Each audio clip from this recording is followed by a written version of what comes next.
Hello and welcome to Lists and Other Things That No One Asked For with Jesse Barbin, your weekly mini podcast with essays and lists about music, TV, books, and in general, the painful process of growing up. Thank you for tuning in.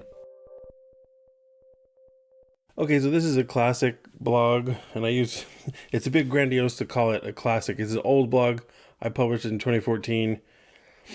It's about having kids. I read over it now, and it's a bit bleak, or maybe dark, but it's how I felt at the time. It was very stressful.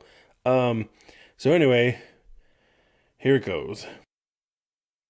The other day, I was talking to an expectant father, and I said something stupid and conversational like, "Are you guys all ready for the baby?" As if one can ever be ready for something like a baby.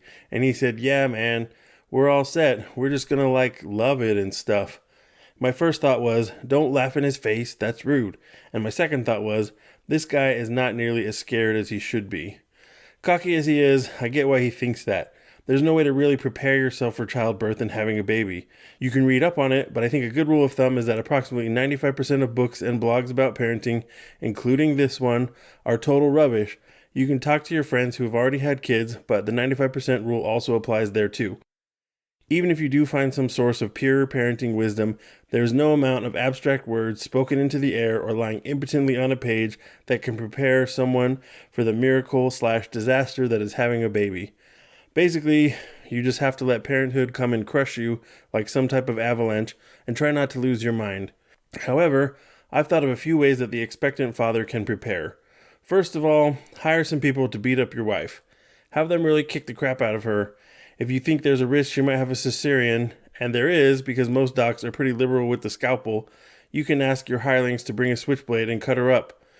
Then duct tape yourself to a chair so you can't move and then watch helplessly as all this violence transpires against the person you love most and know that there's absolutely nothing in the universe you can do to help. That's good preparation for the labor and delivery process. Next, don't sleep for at least 6 months. To help you do this, get an IV that constantly drips adrenaline and fear into your bloodstream, and then get an alarm that is the sound of a miniature person screaming bloody murder and set it to go off every hour or so.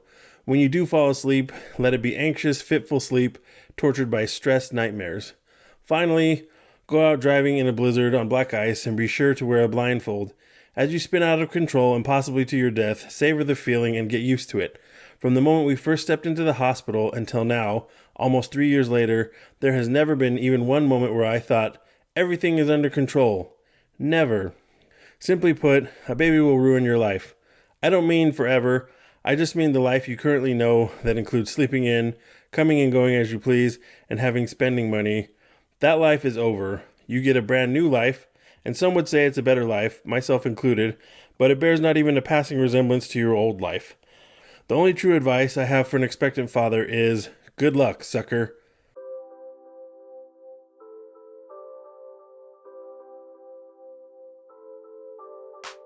Thank you for listening to Lists and Other Things That No One Asked For. I post a new episode every Monday.